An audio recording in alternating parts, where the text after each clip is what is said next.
All right, so I'm gonna do, I think it's about a 2-month review on the one Trip Dolly. I feel like I've got a pretty good opinion on it at this point. Truck sits nice and level. Trailer's just a little bit high right now since I've got airbags on the back, so kind of helps with the weight. So it's leaning back just a little bit. It's not straight. Once the weight's on there though, obviously it settles down. So here we have the Dolly. Overall, it's a pretty good Dolly. I wouldn't say it's the best on the market, but I mean, it's for its price range, it's pretty damn good. I mean, there's some pretty shitty weld, like right here. But in all honesty, if this thing holds together, I really don't care what the welds look like. So the first day I had it, I had a heavy unit, and it was rolled to about the length of the Dolly. And I flipped it back, and all the weight of it, since the casters are just a tad bit too short, they need to be a little more up this way. But when I flipped it back, it came down, busted the throttle off. It still works. It's a little shorty. I've got a new one, I just haven't put it on. Don't mind it like that, honestly. So I'll go ahead and put it on the Dolly and kind of show you. But I see a lot of people saying that this thing walks right up, and that's far from the truth. The only way that that is the truth is either A, they got a longer ramp. This is just a standard 4-foot ramp that comes on most trailers.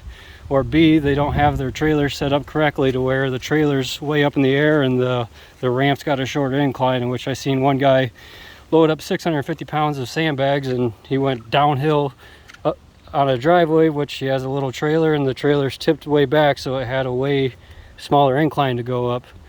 So I'll kind of give you a demonstration of what I'm talking about here. Yeah, so I did add these straps in here.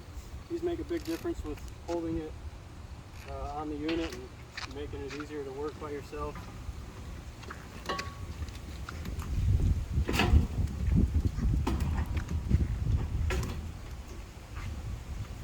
This is about a 350, 400 pound unit. It's kind of one of my smaller ones.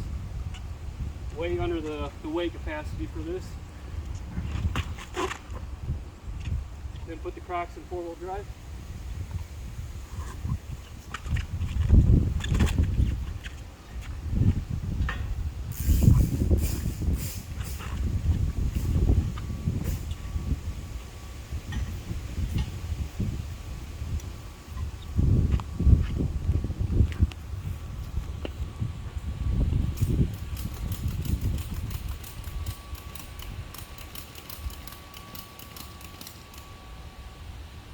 This one you could usually pull right from the back since it's not too heavy.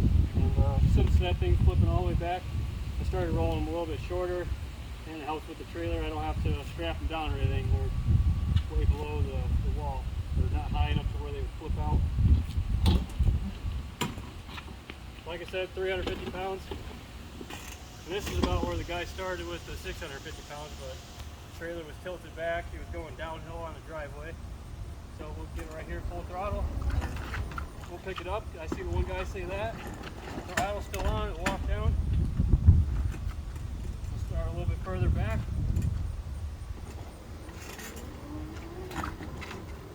About right there. I did give it a little push there. So let's go about right here. That's about the perfect start. But now, here's the problem with that. When you got a heavier unit on here, it comes all the way back and it's putting weight on these casters. These casters are just flipping all around.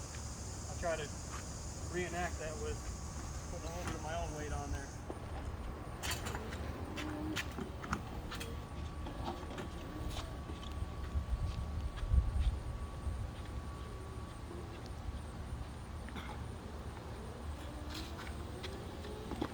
Rolling nice and straight now, but here, bring that here.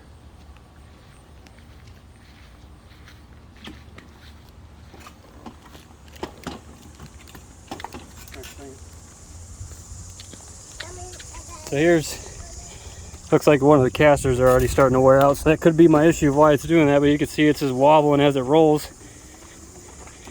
But usually when I'm loading up, when I've got a heavy unit that's about the full size of the Dolly, or the same length, it just does that. Or like the whole wheel shake, so you can't really, it's hard to keep it straight. I mean, overall, like I said, great dolly. But I see him compared to an F-150 and a F-250. This is way within its weight capacity. He's rated it for 800 pounds, but yet it doesn't walk up the trailer without getting a little bit of a head start. Any of the other manufacturers within their weight limit, it's going to walk right up with a trailer ramp. So I mean, for the money, it's worth it. It's way better than a manual dolly any day of the week. But it needs some touching up, and these guys defending him and saying it walks right up ramps and all this other stuff, they're not really helping him. He's thinking he's got a good dolly down, and it doesn't need any changes, which it does need some changes. The casters need to come up a little bit higher, but then he's going to have a center of gravity issue to where the dolly's going to want to fall back. So he's going to have to redesign a little bit to figure out where the balance point's going to be. But so overall, like I said, it's not bad, but people need to tell him how it really is, so he makes a better dolly and everybody's happy. Because I mean, anybody that had a, say, I don't know, a Rolls-All and they got one of these, they would laugh at this. So I mean, you're giving people the wrong impression of the dolly. It's like I said, it's within its weight limit with this unit on there, and it didn't want to go up that ramp.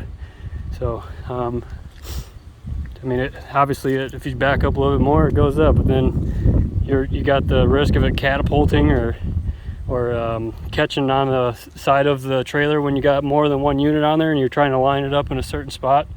This is a prime example. It's already in the roll, but I just had to patch that today because it got caught on the corner of the trailer as I was going up. Dolly moved, but that's my review of it.